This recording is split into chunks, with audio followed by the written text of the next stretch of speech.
Alrighty, this is the mac and cheese recipe that is my go-to.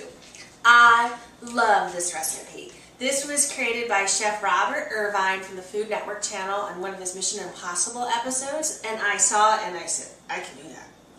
He actually created this recipe with Maine lobster, and I've done that, and it's absolutely sinfully heaven. And I've done it with crab, yum. I've done it with chicken, bacon, you got it. This is the best recipe. So I'm going to show you the easiest way to make it. So first we're going to start off with a half cup of butter. And I'm going to go put this on my pan right now. I'm going to add, in a few minutes, my onions and my garlic. When I add my onion and my garlic, I want to make sure that the 2 to 3 cloves that I use, I chop these down pretty fine. You can do a rough chop, whatever works for you. I want to make sure that they don't burn. That's probably the key thing. You never want to start off your mac and cheese with burned garlic and burned onion. So what I'm going to do here is just simply let it go right in. Like so.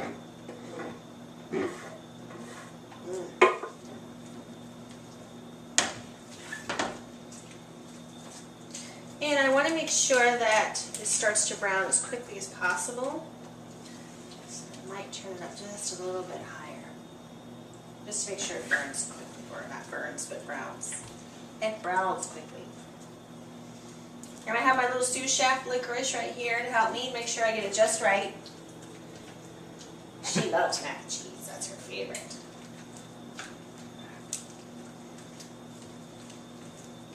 So this is, if you will, how the roux begins.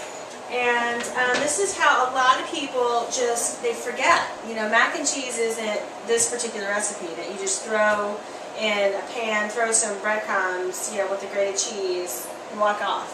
It's a roux. I mean, you gotta watch it, make sure it doesn't burn. Because if you burn it, you gotta start all over. There's no way of fixing that.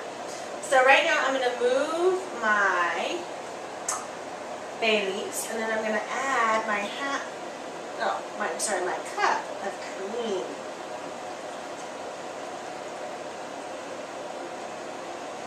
Yum. Your mouth's starting to maybe look like something that might be kind of mac and cheesy, because I think a lot of people start to panic when it starts to clump. They go, I don't know what that is. It's part of the roux process. And as you can see, it starts to turn a pretty shade of yellow. And it starts to absorb. That's right. Now, what I'm going to do is start to slowly add in the cheese. And what we've got here is just over 2 cups. I might not have to use all of it, I'm not sure yet. And I'm going to sprinkle it, and I'm going to turn up the heat just a little bit here and there.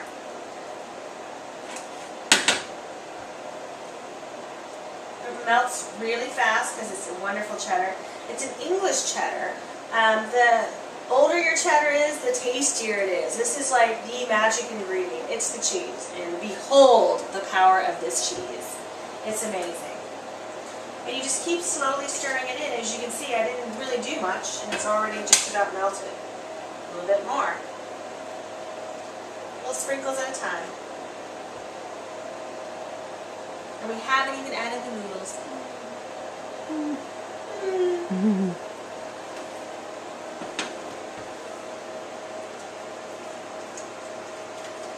Then with 2 hands, I start to put it in really slowly. And I'm going to stop right about there. And just start to mix it in very gently.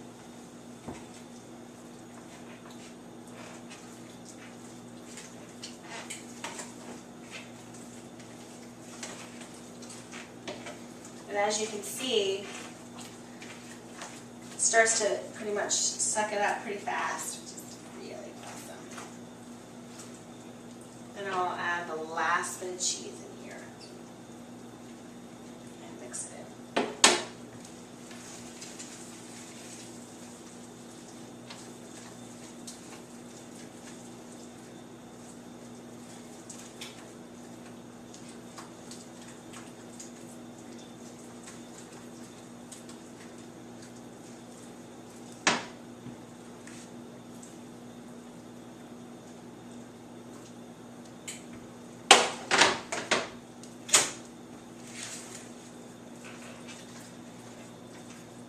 I really love that this is a white cheese, the white cheddar. I think it just adds a completely different taste, because a lot of times mac and cheese is very yellow, and that's good. I love yellow mac and cheese. But it also is usually very sharp cheddar that people use, and the English cheddar just adds a different complexity to it, and it just looks really good. So almost done. Here comes the last bit. The last bit of mac and cheese love.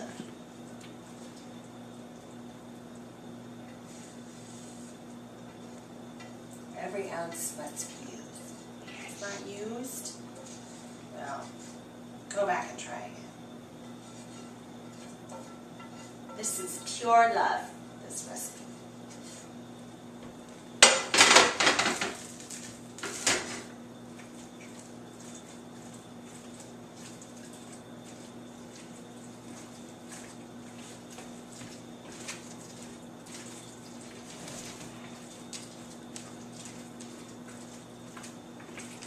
Oh, licorice is ready.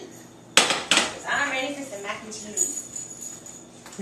And there you go. It's almost done. You just have to add a little salt, a little pepper, a little truffle oil, yeah, and some chive over here. Almost kind of a neutral taste to us. This white pepper really is different. It's very strong. So like I said, just a little bit at a time. It's absolutely heavenly. Salt's over here.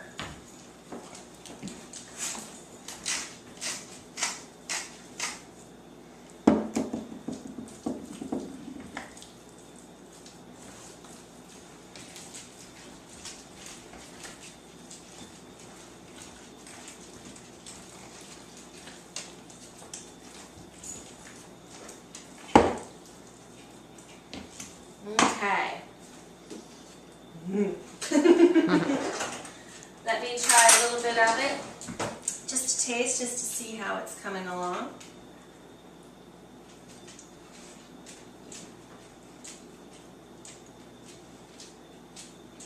Yeah. A little more salt, a little more pepper, but it is coming. And I probably used about 2 teaspoons of salt.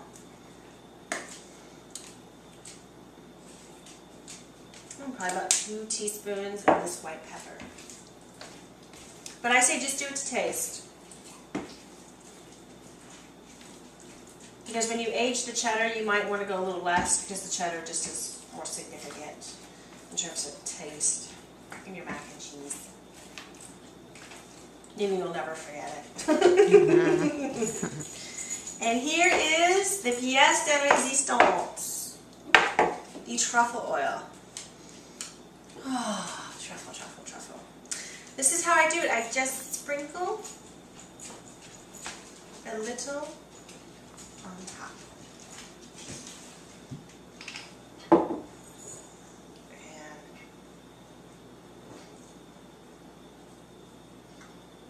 And I assure you, this will win over anybody on Thanksgiving.